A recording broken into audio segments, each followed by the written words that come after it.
yang sudah hadir di tengah-tengah kita.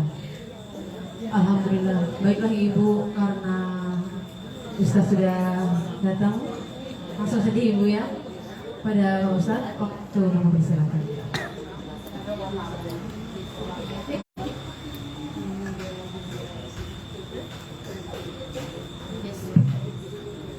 Bismillahirrahmanirrahim. Assalamualaikum warahmatullahi wabarakatuh.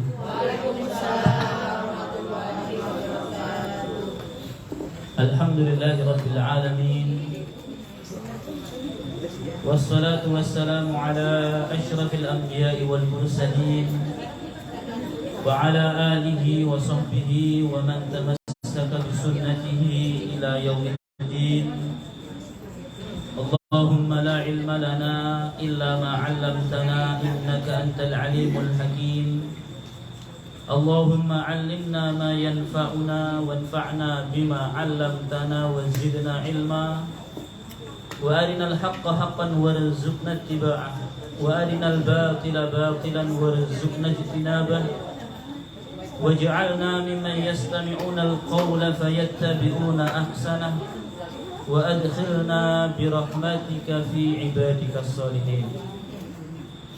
Ibu-ibu yang dirahmati Allah Subhanahu wa taala, alhamdulillahirabbil alamin.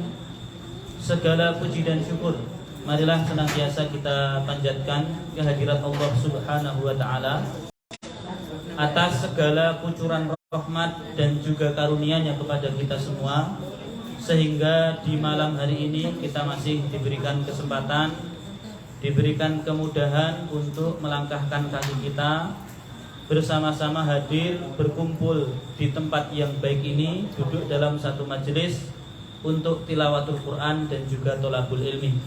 Insyaallah apa yang kita kerjakan pada malam hari ini akan mengundang rahmat dan keberkahan dari Allah Subhanahu wa taala. Amin ya rabbal alamin.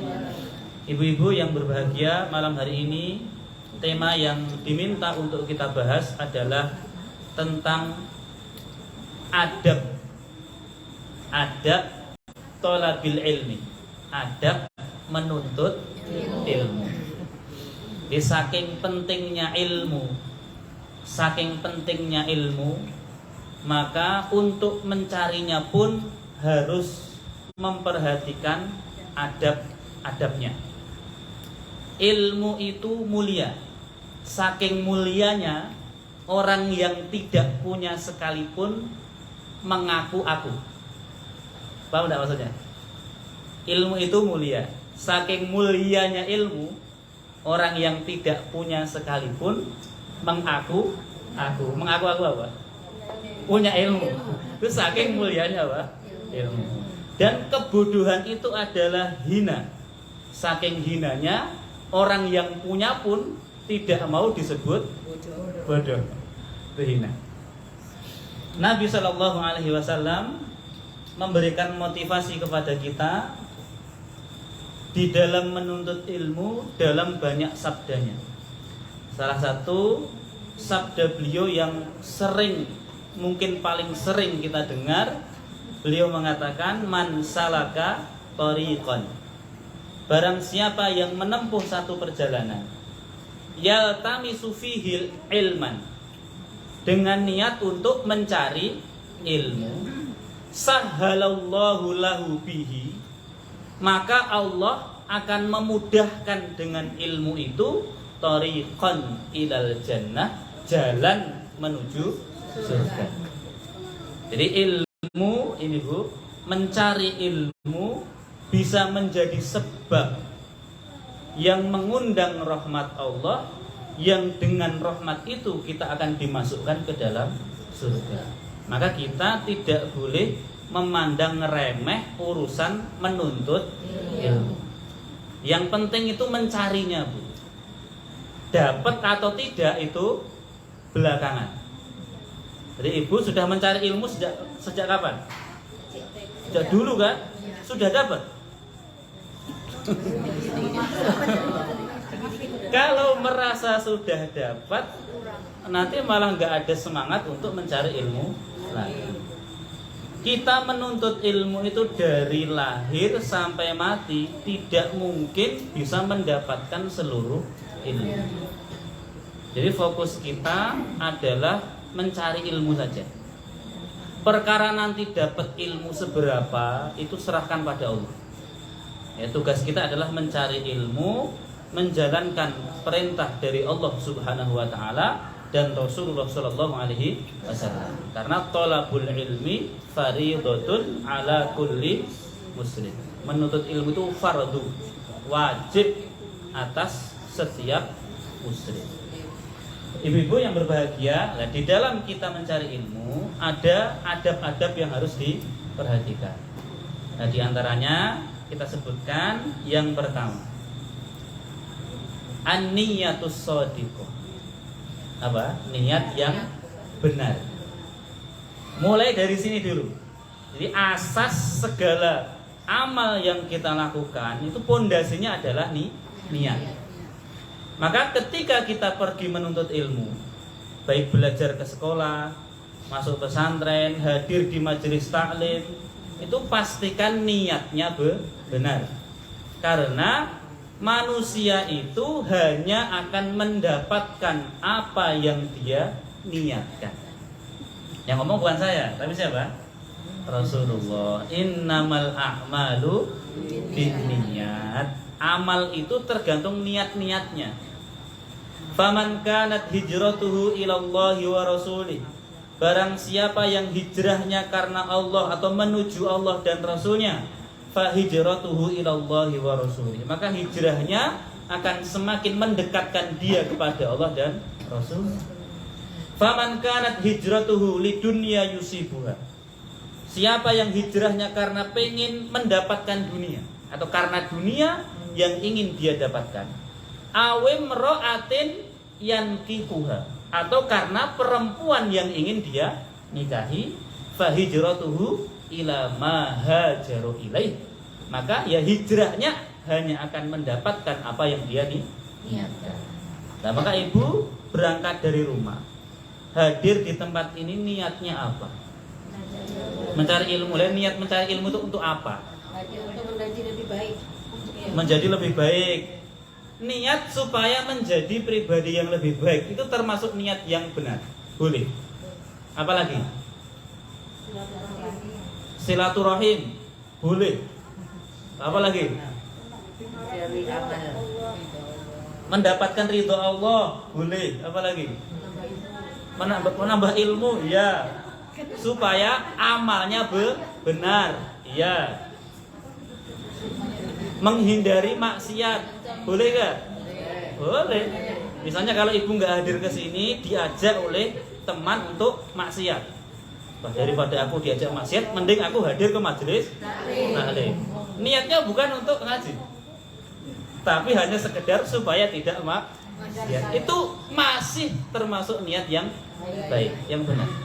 Iya kan? Dengan duduk di sini, ibu terhindar dari maksiat. Nah, puncaknya adalah ketika kita menuntut ilmu itu adalah untuk apa? Mencari keridhaan Allah Subhanahu wa taala.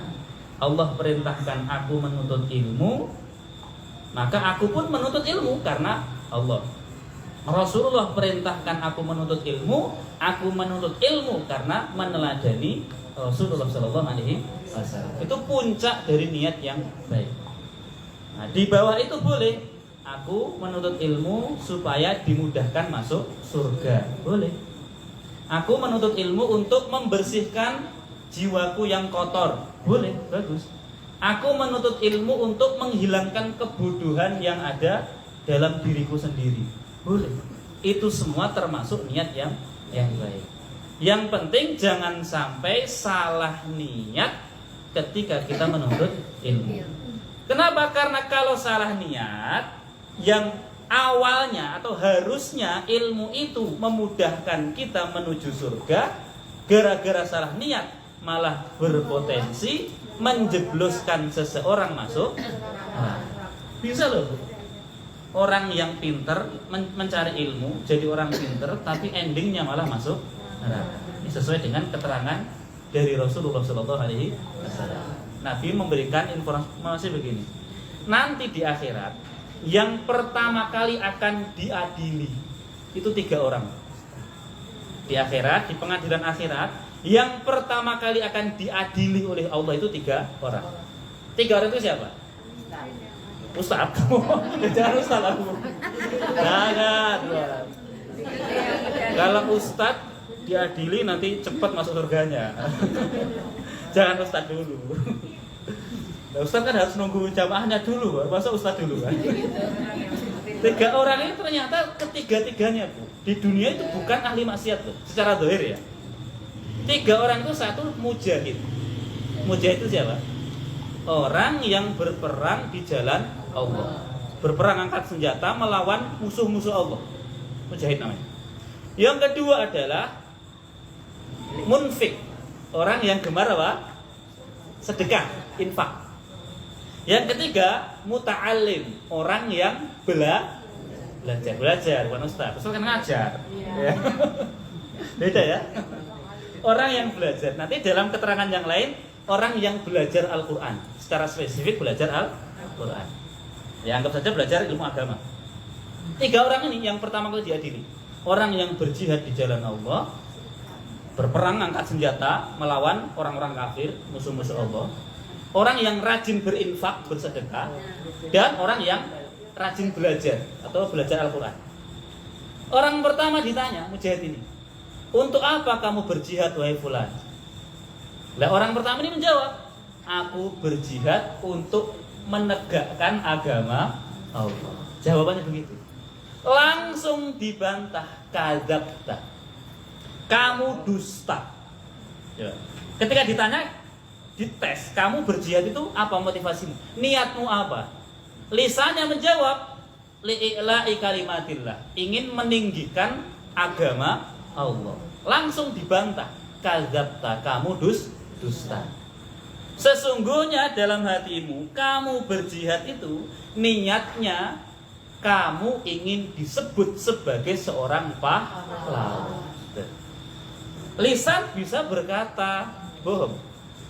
Lisan bisa mengaku bahwa aku lillahi ta'ala, aku berjuang karena pengen menegakkan agama Allah. Tapi yang menyidang kita nanti di akhirat Bu, itu Rabb Allah yang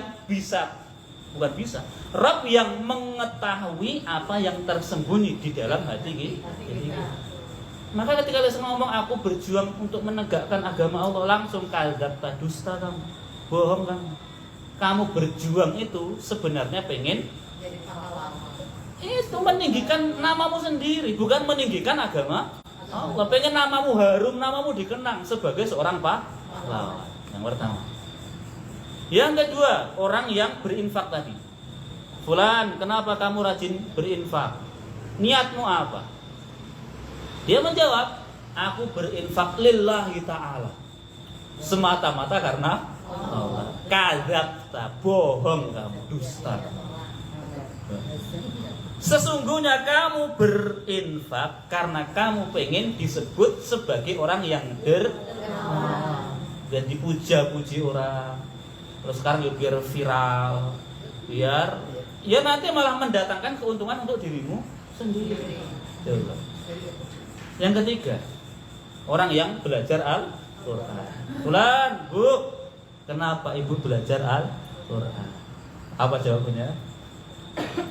Ingin memahami Al-Quran, ingin memuliakan Al-Quran lillahi ta'ala. Jawabannya begitu. Langsung apa? Kadzabta, bohong kamu, dusta. Kamu belajar Al-Quran karena pengen disebut sebagai apa? Qari, orang yang bacaan Qurannya bagus, orang yang dikenal sebagai ustadz atau ustazah. Itu niat. Akhirnya ketika orang ini pertama kali dijebloskan ke dalam neraka, itu gara-gara apa? Salah nih. Maka pastikan ibu-ibu ketika hadir dalam majelis ilmu, menuntut ilmu, harus dengan niat yang benar, niat yang baik. Ya, jangan sampai niatnya itu untuk sesuatu yang remeh. Contoh remeh itu apa? Apapun yang kembali pada dunia itu remeh. Ya, barang siapa yang menuntut ilmu yang harusnya ilmu itu digunakan untuk mengharapkan keridhaan dari Allah, dia malah gunakan untuk mendapatkan dunia, maka dia tidak mencium bau surga. Di belajar agama harusnya kan supaya ibadahnya benar, supaya bisa mendekatkan diri pada Allah, supaya dosa-dosanya bisa diperbaiki, kesalahannya bisa diperbaiki. Tidak, dia tidak belajar untuk itu, melainkan untuk apa? Ya biar punya gelar ini dan itu misalnya, ya. Biar nanti diundang sana sini, biar dapat duit banyak lah. Seperti itu ya. Jadi adab yang pertama adalah an-niyah as-shadiqah, niatnya harus benar, niatnya harus benar. Yang kedua adabnya adalah at-tawadhu' amamal ilmi wa sahibi. Ibu harus tawadhu. Tawadhu itu apa? Tawadhu, rendah hati. Amamal ilmi, di hadapan ilmu, wa sahibihi, dan pemilik ilmu. Berarti siapa? Ya guru maksudnya, guru. Jadi ketika kita belajar menuntut ilmu harus merendahkan diri kita, hati kita serendah-rendahnya di hadapan ilmu dan guru. Ya. Kenapa? Karena ilmu itu harbun lil fatal muta'ali. Ilmu itu musuh bagi orang yang meninggikan dirinya sendiri. Kasail, seperti aliran air, harbun lil makanil ali. Aliran air itu musuh bagi tempat yang tinggi. Ibu pernah melihat air mengalir kemana? Ya kan? Ilmu itu seperti air. Semakin ibu merendahkan diri, maka semakin banyak air yang bisa ditampung. Tapi kalau ibu meninggikan diri di hadapan air itu, ibu nggak akan dapat air itu sama sekali. Kalau ibu mau ngaji misalnya, Bu, kajian kita malam ini misalnya ngaji tentang ilmu tajwid misalnya. Ibu dari rumah sudah menyombongkan diri, aku udah khatam itu. Misalnya gitu ya. Sampai sini yakin ibu nggak akan dapat apa? Bu, ibu malam ini yang ngaji yang ngajar ustadzah sono. Ustadzah sana, pinteran aku juga misalnya begitu. Ibu sampai sini ibu nggak akan dapat apa? Kenapa? Ibu sudah menyombongkan diri di hadapan ilmu dan guru. Maka tidak boleh sebagai seorang murid merasa lebih pintar dibanding gurunya. Walaupun mungkin hakikatnya bisa jadi memang lebih pintar. Tapi kalau muridnya kok ngerasa lebih hebat, itu sudah su'ul adab, sudah menyombongkan diri. Meskipun mungkin kita lebih tua dibanding guru kita, titel kita mungkin lebih panjang dibanding guru kita, pengalaman mungkin lebih banyak dibanding guru kita. Tapi kalau kita sudah itu diperintah malaikat Jibril, Muhammad, kamu diperintahkan oleh Allah untuk membacakan surat ini kepada Ubay bin Ka'ab. Ubay bin Ka'ab itu salah satu sahabat Nabi. Jadi seakan-akan Allah itu ingin menunjukkan pada Nabi Muhammad keutamaan Ubay bin Ka'ab. Ubay bin Ka'ab. Akhirnya Nabi datang pada Ubay bin Ka'ab. Langsung, wahai Ubay bin Ka'ab, aku diperintahkan oleh Allah untuk membacakan surat ini kepadamu sebelum kepada sahabat Nabi yang itu tawadhu'nya Nabi. Beliau secara khusus suruh mendatangi Ubay bin Ka'ab. Dulu sudah kita bahas pas ketika kita membahas tentang Nabi Musa dengan Nabi Khidir. Nabi Musa dan Nabi Khidir, gurunya siapa? Nabi Khidir. Muridnya Nabi Musa kan? Yang jadi murid adalah Nabi Musa. Secara makom, kedudukan di sisi Allah, yang lebih terkenal Nabi Musa atau Nabi Khidir? Nabi Musa. Tapi Nabi Musa tetap dengan sikap tawadhu'nya, tidak malu, tetap merendahkan diri untuk mau belajar kepada Nabi Khidir. Nah, itulah yang harus dimiliki oleh penuntut ilmu. Jadi jangan merasa lebih hebat dibanding guru. Ya. Terus berarti kalau pilih-pilih guru boleh atau tidak? Milih guru boleh nggak? Boleh. Kalau milih guru boleh. Ya. Tapi kalau ibu hadir ke majelis semua guru, terus banding-bandingkan guru, itu tidak boleh. Ibu pergi ke sungai, itu jangan bandingkan sungai dengan laut. Ibu ke laut ya nggak usah jadikan sungai. Kenapa? Karena ketika ibu ke sungai, ibu bisa mendapatkan sesuatu yang tidak ada di laut. Sama, seperti ketika ibu ke laut juga bisa mendapatkan banyak hal yang tidak ada di sungai. Kepada semua guru juga begitu. Ibu datang ke Ustadz A, dapat sesuatu yang nggak ada di Ustadz B. Ibu dapat sesuatu di Ustadz B yang tidak ibu dapatkan di Ustadz yang C. Semuanya seperti itu. Jadi kalau ibu punya banyak guru, jangan bandingkan. Tapi kalau ibu pengen milih, boleh, nggak apa-apa. Wah, saya nggak cocok nih sama Ustadz sana, saya nggak hadir, boleh nggak? Boleh. Mending nggak hadir sekalian, ya. Daripada hadir hanya untuk apa? Udah tahu itu, cuma kayak gitu aja. Itu nggak ada, nggak berkah. Ilmu yang itu nggak berkah. Ya. Jadi kalau memang nggak cocok, ya dari awal nggak hadir nggak masalah, nggak masalah. Daripada hadir hanya untuk apa? Ya nyinyir. Itu bukan adab yang baik. Itu ya. Itu yang kedua. Yang ketiga, lakukan 5 hal ini. Jadi ini berarti 3, 4, 5, 6, 7. Diam. Terus dengarkan, hafalkan, amalkan, sebarkan. Ini ada penutup ilmu. Diam. Jadi pas belajar itu apa, Ibu? Diam. Jangan Ustaz yang ngomong, Ibu. Kalau di sini saya maklumi nggak apa-apa. Kalau di tempat lain jangan, Bu ya. Diamnya di sini diam memperhatikan, mendengarkan, bukan diam melamun. Ibu diam pikirannya kemana? Atau ibu diam sibuk main handphone. Kalau di sini nggak apa-apa. Kalau di majelis ustadz yang lain jangan. Kalau saya masih memahami.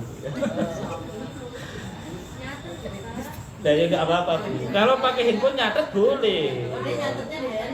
Boleh, Bu, nggak masalah. Saya kan tadi mengatakan main saya ceramah, ibu nge-game itu kan yo. Kalau saya nggak apa-apa, digitukan. Jadi harus diam memperhatikan, yang kedua mendengarkan. Bahkan kalau para ulama zaman dahulu, Bu, kalau ada murid misalnya datang pada gurunya, jangankan pegang handphone, murid pegang tasbih saja. Jadi pas gurunya ngajar dia sibuk apa? Itu tasbihnya diambil diputus. Ya karena nggak nyambung. Tasbih zikir ya nanti zikir, sekarang duduk dalam majelis ilmu. Kalau saya nggak akan gitu. Handphone mana sih di sini? Nggak usah. Artinya murid itu perlu ya fokusnya tertuju pada guru. Dia mendengarkan. Kemudian sebisa mungkin dihafalkan. Kalau nggak hafal, dicatat. Nah, nggak diajar. Yang hafalnya kuat nggak nyatet nggak apa-apa. Tapi kalau nggak kuat, nah sebisa mungkin apanya nyatet. Kenapa? Karena ilmu itu seperti apa, Bu? Seperti binatang buruan, seperti unta misalnya. Unta itu kalau nggak diikat akan lari. Nah sama, ilmu itu kalau nggak diikat juga akan lari. Ngikatnya ilmu dengan apa? Tulis. Hafal atau ditulis. Yang keempat, diamalkan. Ya karena tentu ibu belajar dapat ilmu itu puncaknya adalah amal. Ya. Kenapa? Karena percuma kita beramal banyak, tetapi kalau tidak didasari ilmu juga sia-sia. Iya kan? Amal itu kalau tidak didasari ilmu bisa jadi amalnya tertolak. Ibu sholat, nggak punya ilmunya, kemungkinan sholatnya mesti apa? Salah. Sholat zuhur harusnya 4 rakaat karena nggak ngerti ilmunya apa? 2 rakaat. Sholat jenazah itu harusnya nggak pakai ruku, nggak pakai sujud. Gara-gara ibu nggak ngerti akhirnya ruku sama sujud. Saya pernah melihat loh, benar-benar saya pernah melihat. Sholat jenazah ruku sujud, mikir aja ini ngerti apa enggak? Itu ada orang sholat jamaah misalnya, sama-sama nggak paham. 3 orang sholat jamaah, pas sholat 1 jadi imam, 2 jadi makmum.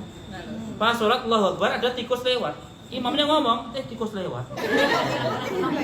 1 makmumnya tertawa, yang 1 ngingetin sholat nggak boleh tertawa. Untung aku nggak tertawa. Semuanya batal. Itu gara-gara nggak punya apa? Jadi Jadi puncak dari ilmu itu adalah diamalkan. Tentu untuk kita sendiri, ya untuk kita sendiri. Jadi yang paling berhak untuk mendapatkan manfaat dari ilmu itu adalah diri kita sendiri.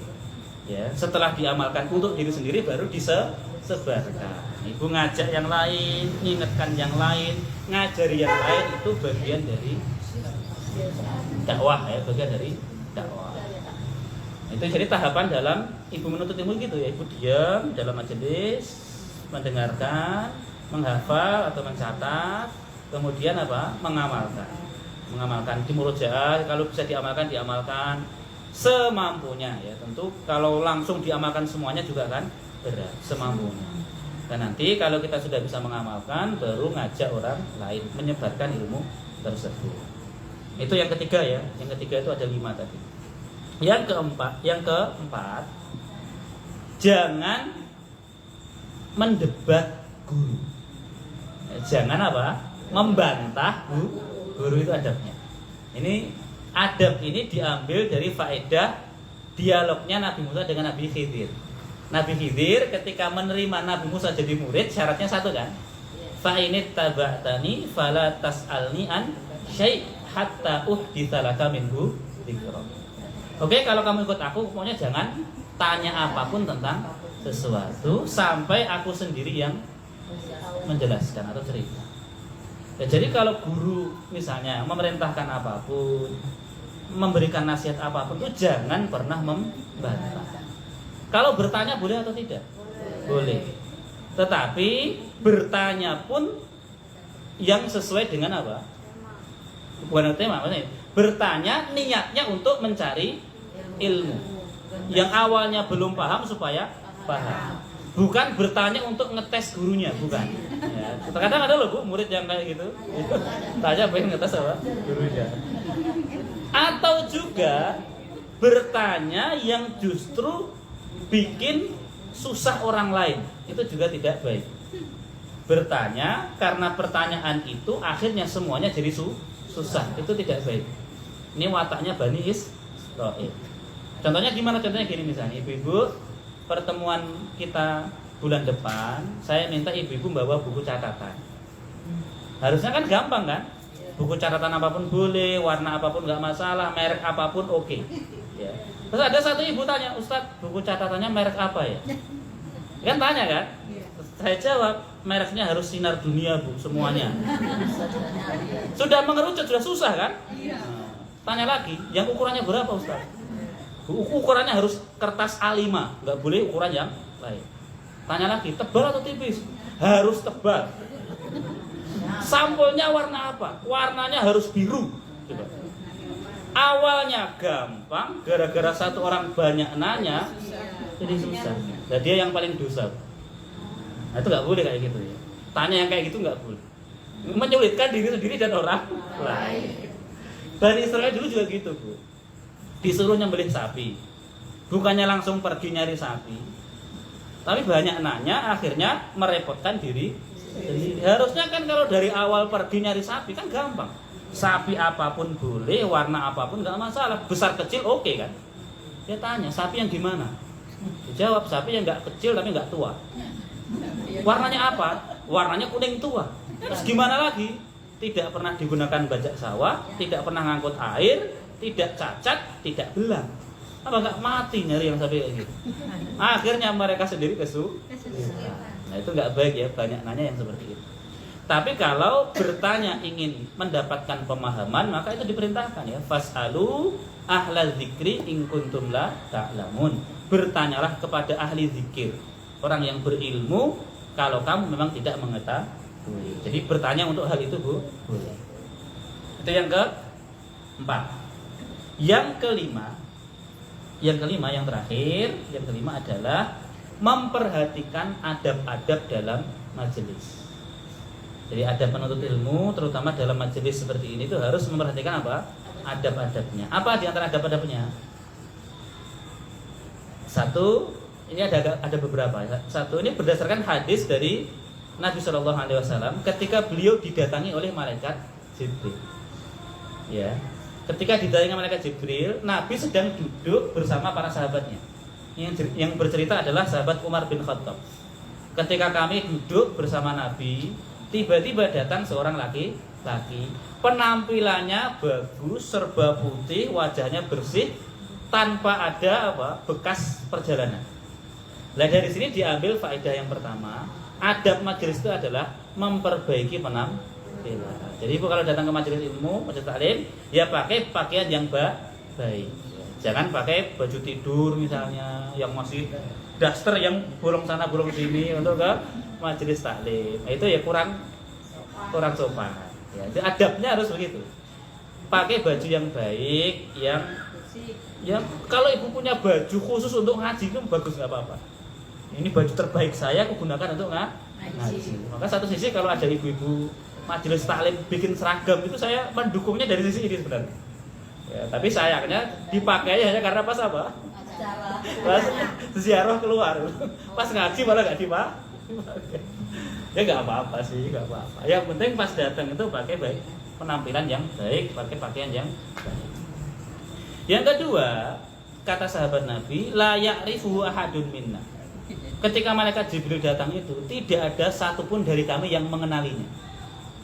Ya, adab yang kedua adalah ini. Tanggalkan semua titel, jabatan, statusmu ketika hadir di majelis taklim. Jadi dalam majelis taklim itu statusnya hanya ada dua, murid dan guru. Jadi di sini jangan bawa-bawa aku nih Bu RT, aku Bu RW, enggak usah dibawa. Kesini mentang-mentang ibu atau istrinya tentara bawa seragam apa? Enggak cocok kan ya? Ya enggak.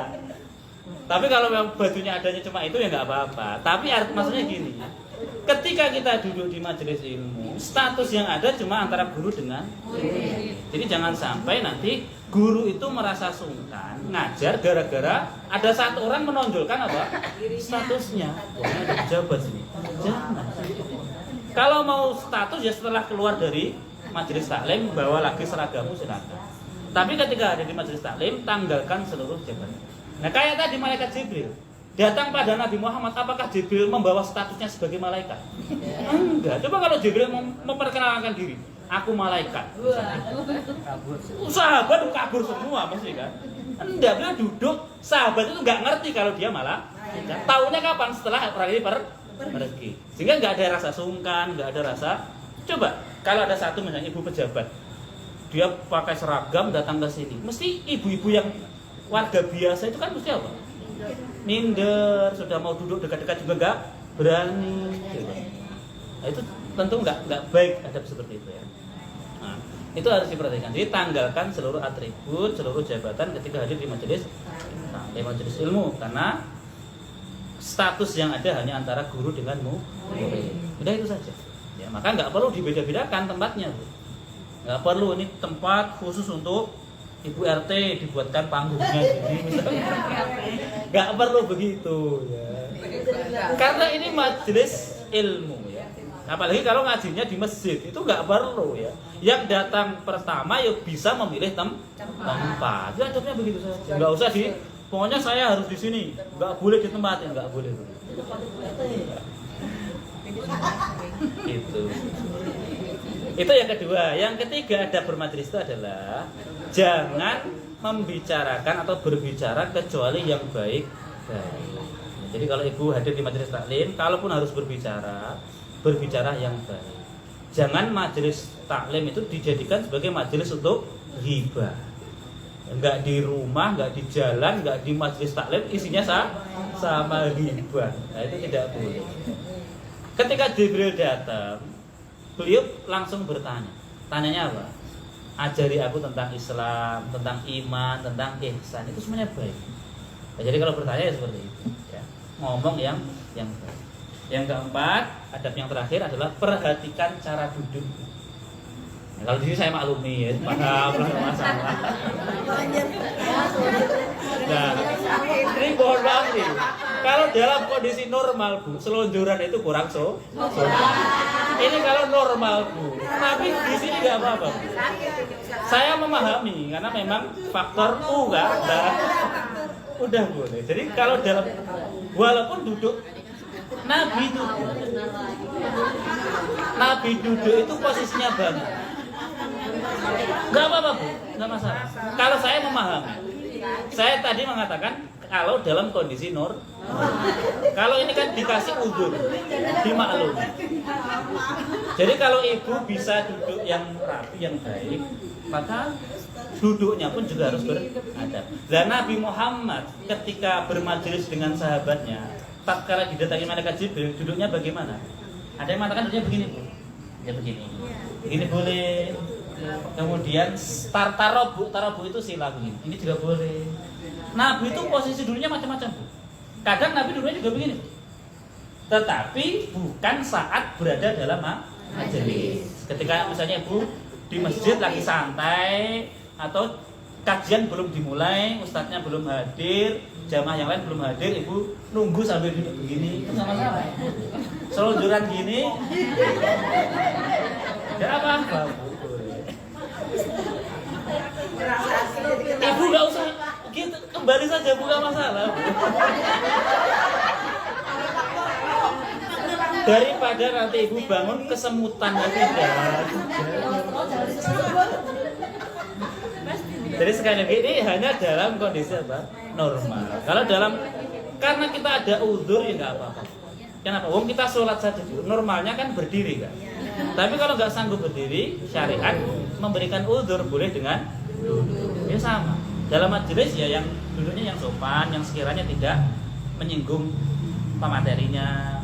Itu dalam kondisi normal. Tapi kalau memang kitanya nggak mungkin, ya nggak bisa karena faktor tadi, entah karena kesemutan, entah karena faktor yang lain, ya nggak masalah, ya nggak masalah. Dan itu nggak masalah. Nah ya, berarti kan nggak apa-apa. Ya. Nah itu diantara adab-adab dalam majelis. Itu saja yang bisa saya sampaikan pada malam hari ini seputar adab-adab menuntut ilmu. Yang pertama tadi, perbaiki niat, ya niatnya harus benar. Apapun yang penting benar. Ya, yang penting benar. Yang kedua harus tawadhu, rendah hati, rendahkan diri kita serendah-rendahnya di hadapan ilmu dan pemilik ilmu. Karena ilmu itu seperti air, hanya akan mengalir ke tempat yang rendah. Yang ketiga, tadi 5 tahapan ya.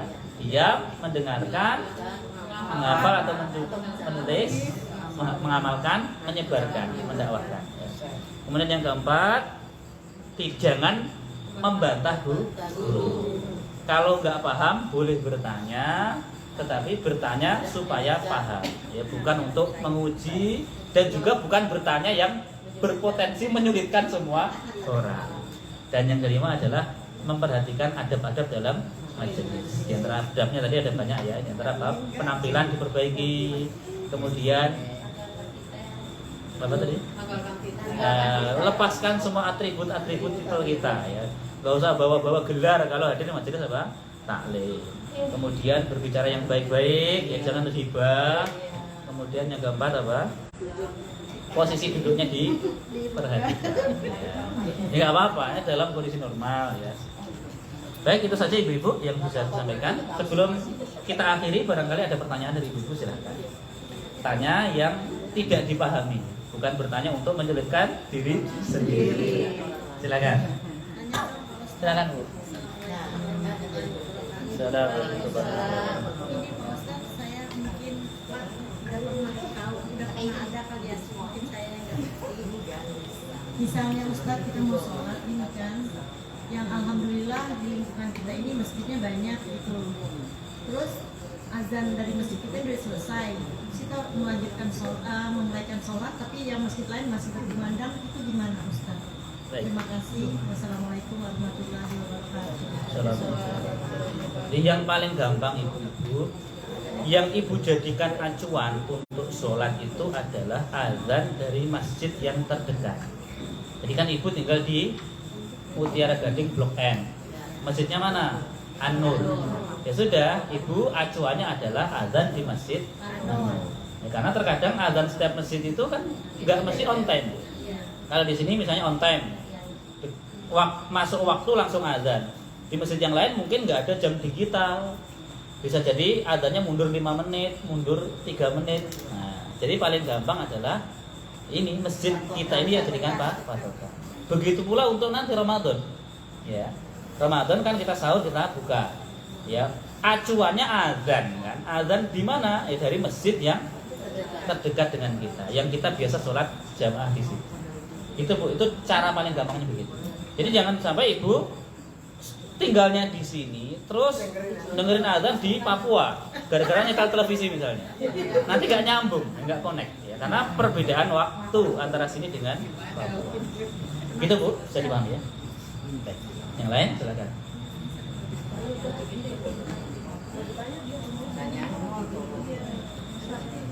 Oh ya.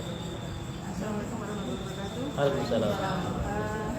Kalau yang kami ketahui itu kan kalau malam Jumat sama Jumat kan kita disunahkan untuk membaca surat Al-Kahfi. Cuma baru-baru ini saya sering dapat share-sharean itu kalau itu tuh hadisnya agak lupa kalau Bang. Nah kalau menurut Ustaz sendiri. Baik, ini Bu ya. Pertama, beramal dengan hadis dhaif itu boleh atau tidak? Satu dulu ya. Jadi hadis dhaif itu boleh diamalkan sebagai fadilah amal. Jadi kalau ada hadis-hadis tentang keutamaan misalnya baca surat Al-Kahfi pada hari Jumat atau malam Jumat, itu boleh kita amalkan. Niatnya adalah apa? Menjadikan hadis itu sebagai fadilah amal. Itu boleh. Yang kedua, hadis dhaif pun kalau riwayatnya banyak, nanti kalau ibu belajar ulumul hadis, ilmu hadis, hadis dhaif itu kalau riwayatnya banyak, yang dhaif lemah itu bisa naik derajat. Jadi namanya hasan li ghairihi. Hasan karena pengaruh yang lain. Awalnya lemah, tapi karena riwayatnya banyak, maka bisa naik derajat menjadi apa? Hasan li ghairihi. Jadi nggak apa-apa ibu-ibu. Percaya saja, yakin saja, membaca surat Al-Kahfi di malam Jumat atau hari Jumat itu baik, insya Allah ya. Ibu kalau buka tafsir, kitab tafsir manapun, riwayat yang menjelaskan tentang membaca keutamaan ya, membaca surat Al-Kahfi pada malam Jumat atau hari Jumat itu banyak sekali. Kalaupun misalnya semua riwayat itu dihukumi dhaif, maka saking banyaknya riwayat tetap akan naik derajat. Nah, seperti itu. Jadi hal kayak gitu harusnya bagusnya gini Bu, ada orang yang sudah istiqomah Jumat, gara-gara itu jadi ragu-ragu kan, malah nggak jadi kalau nggak baca Al-Kahfi ngapain? Nonton TV. Dampaknya itu besar. Jadi terkadang untuk amal itu kita nggak apa-apa. Beramal dengan hadis dhaif itu hukumnya boleh. Yang tidak boleh itu kalau hadis palsu. Dhaif itu belum tentu palsu loh.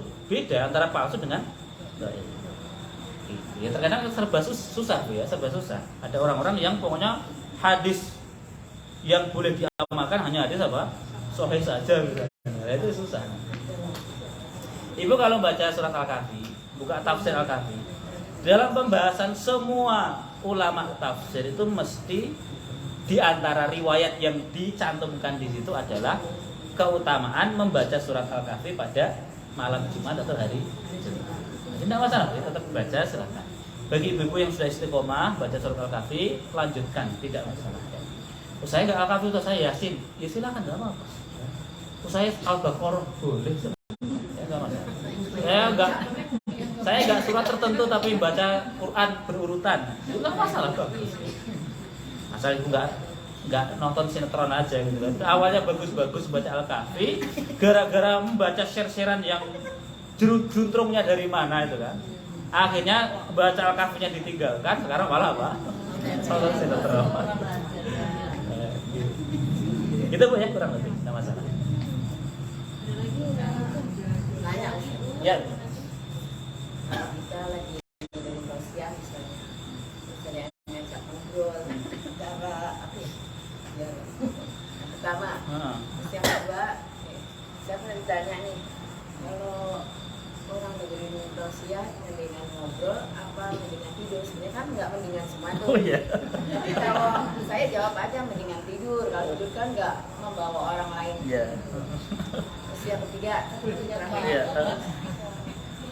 Ini kita kan biasanya ibu-ibu datang duluan terus duduk sana misalnya mau apa dengerin, terus ditinggal sholat isya, tiba-tiba udah pada digusur. yang udah duluan jadi iya jadi gusur. Sebenarnya sih nggak apa-apa, cuma apa ya adabnya gitu. Satu lagi boleh Ustaz? Ya boleh. Empat. Apa ya, saya ikutin ya. Biar jelas ya. Biar saya sering ada masukannya. Pertanyaannya itu Bu.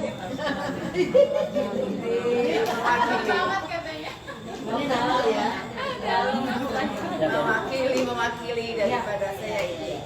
Terus kita kan kadang-kadang nggak ada ustadz ya, terus kita ada sharing dari teman gitu. Kadang-kadang kalau temen yang masih sharing, teman-teman kita juga apa sih itu gitu ya, kurang apa ya? Kurang itu loh, respon. Nggak ada ya, mohon maaf baik batin. Saking banyaknya soal saya lupa ya. Yang pertama tadi saya ingat Bu ya, kalau ada pas pengajian, ada teman ngajak ngobrol, sikap kita gimana? Ya, Ibu nasihati, ngasih isyarat boleh, misalnya gitu, atau ibu dengarkan pengajian misalnya, nggak apa-apa ya. Jadi ibu tetap berdakwah di dalam dakwah, itu ya. Ketika pengajian, ibu juga berdakwah pada teman. Bu diam dulu, atau ibu kasih isyarat supaya teman yang mengajak kita berbicara itu mengerti maksud kita, bahwa sekarang kita berada di majelis ilmu, ustadznya lagi ngajar, ya fokus mendengarkan. Satu. Yang kedua, kalau ada yang tanya pas pengajian antara ngobrol dengan tidur, itu lebih baik yang mana? Kalau ngomong baik itu gak ada yang baik sebenarnya ya. Tapi mungkin pasnya gini, lebih sedikit madorotnya yang mana, gitu ya. Jadi kalau dihadapkan pada dua pilihan, sama-sama bermadorot, sama-sama kurang pas, maka pilihlah yang lebih sedikit madorotnya. Tentu yang lebih sedikit madorotnya adalah tidur. Ya tidur. Jadi ibu dari sini, dari rumah sudah niat, nantilah sampai majelis taklim, mojok, nyender terus apa? Apalagi ada yang bawa bantal di rumah kan? Ya, itu niat beneran itu Bu ya. Tapi kalau ketiduran nggak apa-apa Bu ya. Kalau ketiduran itu bagus Bu ya. Jadi ibu sudah bersekuat tenaga nahan-nahan supaya nggak tidur, masih kalah tidur gitu. Itu bagus ya. Itu nanti terhitung apa? Berjuang sekuat tenaga demi menuntut apa? Ilmu. Sampai mana tuh? Saya sering loh, saya belajar itu sampai gini-gini. Ya, semuanya jadi saksi lah, pokoknya saksi bahwa saya belajar itu sungguh sampai berusaha mantul. Kadang-kadang rebahan gini belajar sampai kitabnya jatuh. Nah, jadi kalau tidur dengan ngobrol tentu lebih sedikit madorotnya adalah tidur, karena dia tidak mengganggu orang. Lain halnya kalau tidurnya ngorok. Nah itu juga betul. Yang kedua, yang ketiga masalah apa tempat duduk tadi ya. Jadi gini Bu ya. Pertama, tidak boleh mengusir orang lain dari tempat duduknya, terus kita duduk di situ, itu tidak boleh. Ya, jadi kalau misalnya ini ada yang ibu ini datang duluan, terus biasanya ibu duduk di sini, Bu ini tempat duduk saya, tolong pindah, itu nggak boleh Bu. Kalau mau ibu mintanya gini, tolong apa dilonggarkan, masih muat nggak satu orang lagi, saya ingin di sini, nah itu nggak masalah. Ya. Tapi kalau ngusir, Bu pindah ke sana, itu nggak boleh. Ya. Nah, terus bagaimana kalau kasusnya sudah datang duluan, terus dijeda sholat isya, terus digusur lah, supaya nggak digusur, ibu kasih tanda, kasih tas. Nah kalau sudah dikasih tas, tasnya digeser.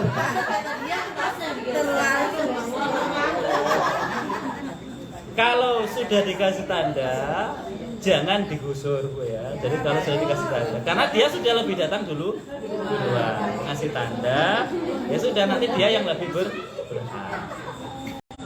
Ya gitu. Tapi jangan sampai apa, ibu belum hadir terus titip tanda pada teman. Nah, ada kan gitu kan?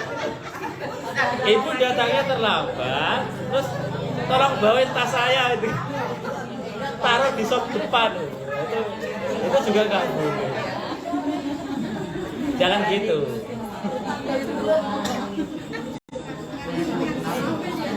Betul Bu ya. Tapi kalau tidak dikasih tanda ya semuanya bebas. Karena ini kan tempat umum. Ya, jadi kalau misalnya pas sholat tasnya dibawa semua, terus nanti datang ke sini lagi ya nyari tempat sendiri. Tapi kalau sudah dikasih tanda ya sudah. Itu ya. Jangan digusur. Tandanya pakai pisau. Itu namanya Lebay itu namanya Pak ya. Ya. Ya, lebay. Yang gampang saja dikasih. Bawa foto dari rumah masing-masing. Oke. Gua ya. Itu ya kurang lebih. Jadi kalau memang nggak mau digusur, ibu sudah lebih dulu duduk di situ. Terus karena perginya pun untuk satu urusan, sholat gitu kan. Ya maka ibu kasih tanda. Ya, nanti jangan digusur. Tapi kalau ibu memang nggak niat balik ke situ lagi ya nggak masalah.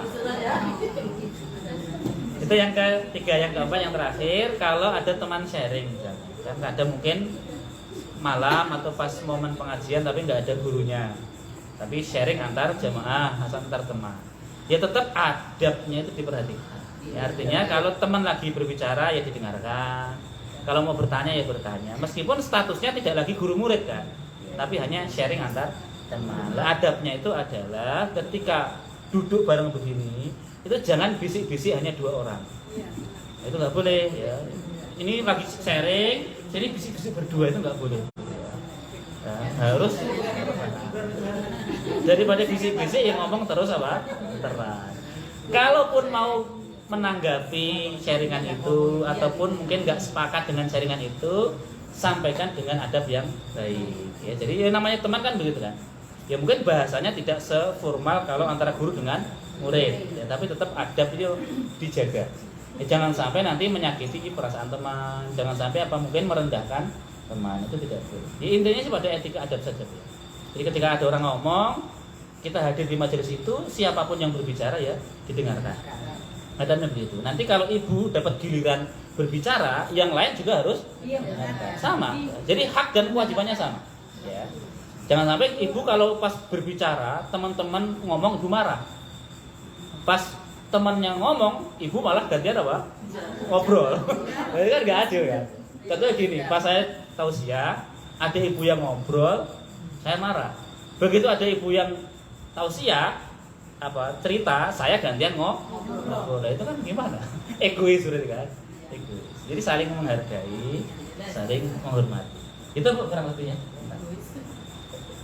Ada lagi? Silakan.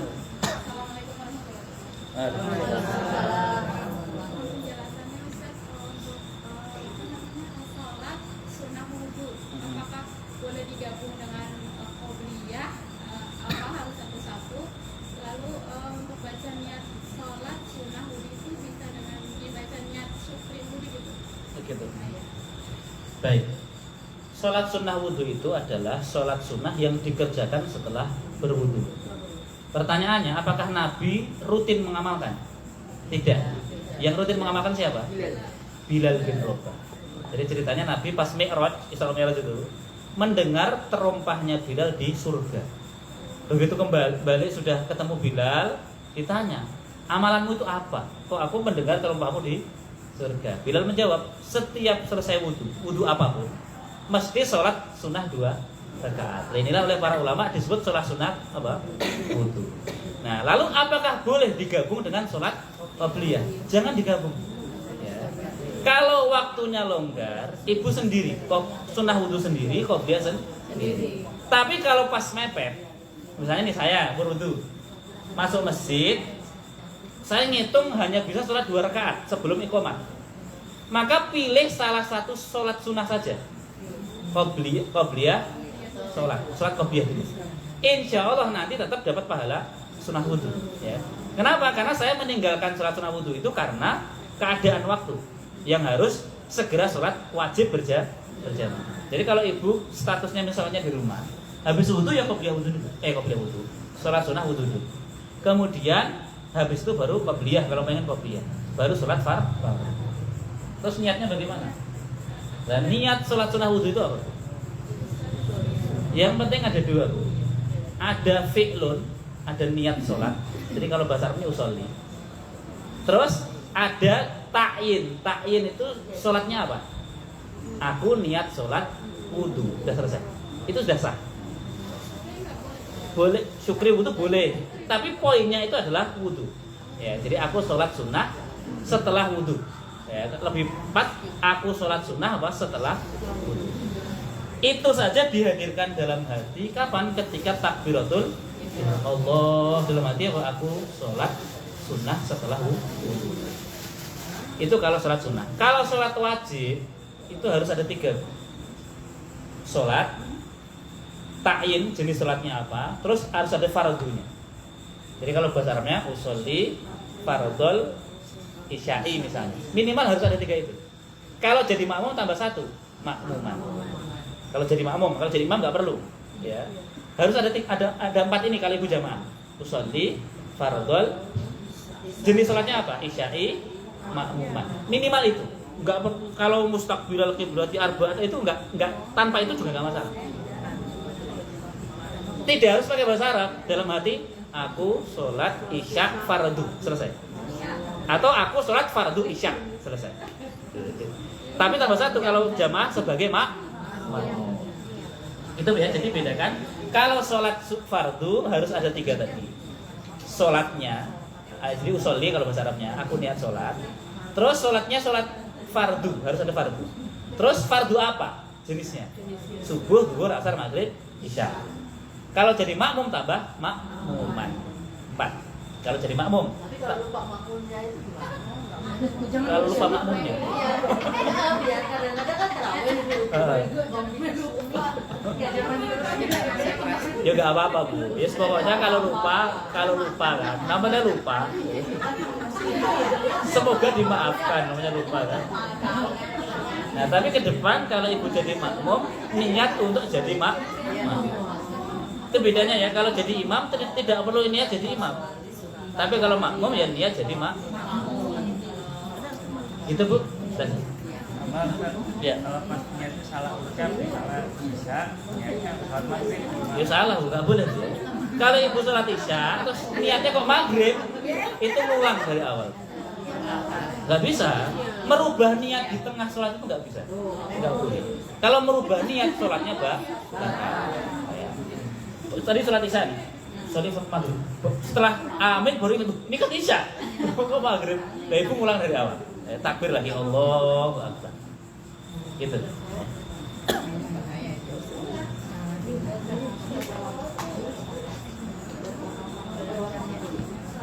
Ada lagi? Sudah nggak ada? Ada lagi Bu? Sudah nggak ada. Oh gitu. Baik. Alhamdulillahirabbil alamin. Kita cukupkan kajian pada malam hari ini. Kita tutup dengan berdoa. Semoga oh gitu. Baik. Ditambah permintaan dari Pak Ari dan istri, yang insya Allah nanti tanggal 21 akan pergi melakukan safar, melaksanakan ibadah umroh. Jadi ibu dan kita semua mendoakan semoga Pak Ari dan istri diberikan kelancaran dalam pelaksanaan ibadah umroh, selamat sampai tujuan dan kembali ke tanah air. Yang paling penting adalah ibadah umrohnya diterima oleh Allah Subhanahu wa taala. Berarti ibu jangan lupa titip doa pada dan nanti Pak Ari sama Ibu kalau ada yang meminta didoakan, dilihat doanya apa dulu. Jadi tidak semua harus dituruti.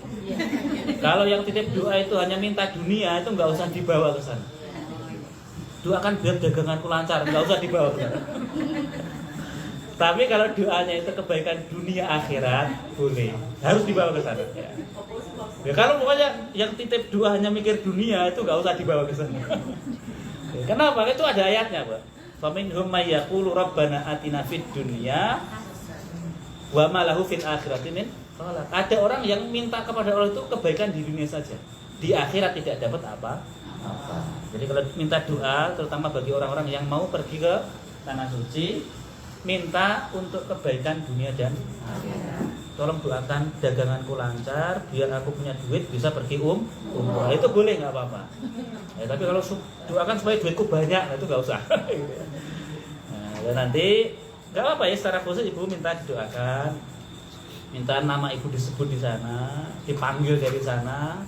Siapa tahu nanti ya kedengaran sampai sini kan. Gitu. Sana manggil, sini juga apa? Nabung. Nabung Bu, itu di situ.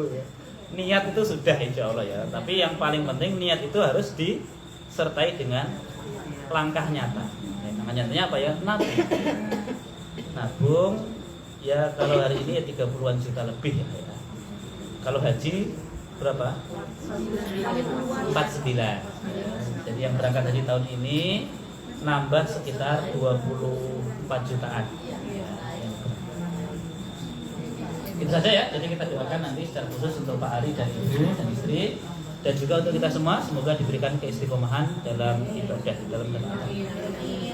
A'udzubillahi minasyaitonirrajim. Bismillahirrahmanirrahim. Alhamdulillahirabbil alamin. Hamdan yuwafi ni'amahu wa yukafi'u mazidah. Ya Rabbana lakal hamdu kama yanbaghi li jalali wajhika wa 'azimi sultanik. Allahumma salli ala sayyidina Muhammad wa ala alihi wa sahbihi wa sallim. Allahumma ighfir lana wa liwalidina warhamhuma kama rabbayana saghira. ولجميع المسلمين والمسلمات والمؤمنين والمؤمنات الأحياء منهم والأموات إنك على كل شيء قدير اللهم أصلح لنا ديننا الذي هو عصمة أمرنا وأصلح لنا دنيانا واجعل الحياة زيادة لنا في كل خير واجعل الموت راحة لنا من كل شر اللهم ارزقنا زيارة بيتك المعظم ورسولك المكرم في هذا العام وفي كل عام بأحسن الحال زيارة مكة والمدينة ربنا ظلمنا أنفسنا وإن لم تغفر لنا وترحمنا لنكونن من الخاسرين ربنا آتنا في الدنيا حسنة وفي الآخرة حسنة وقنا عذاب النار وصلى الله على سيدنا محمد وعلى آله وصحبه وسلم سبحان ربك رب العزة عما يصفون وسلام على المرسلين والحمد لله رب العالمين. آخر الكلام Assalamualaikum warahmatullahi wabarakatuh. Jazakumullah khairan katsiran kepada Bapak Ustadz Heru yang telah memberikan tausiah pada hari ini. Semoga apa yang kita pelajari hari ini Allah berikan kepahaman, Allah berikan kepahaman dan kelancaran dalam menuntut ilmu di kemudian hari lagi. Baiklah ibu-ibu, kita tutup pengajian kita dengan sama-sama istighfar 3 kali dan ditutup dengan doa penutup majelis. Astaghfirullahaladzim, astaghfirullahaladzim, astaghfirullahaladzim. Subhanakallahumma wa bihamdika asyhadu an la ilaha illa anta astaghfiruka wa atubu ilaik. Billahi taufiq wal hidayah. Assalamualaikum warahmatullahi wabarakatuh. Biasa ibu salam mangkit ya. Tertib.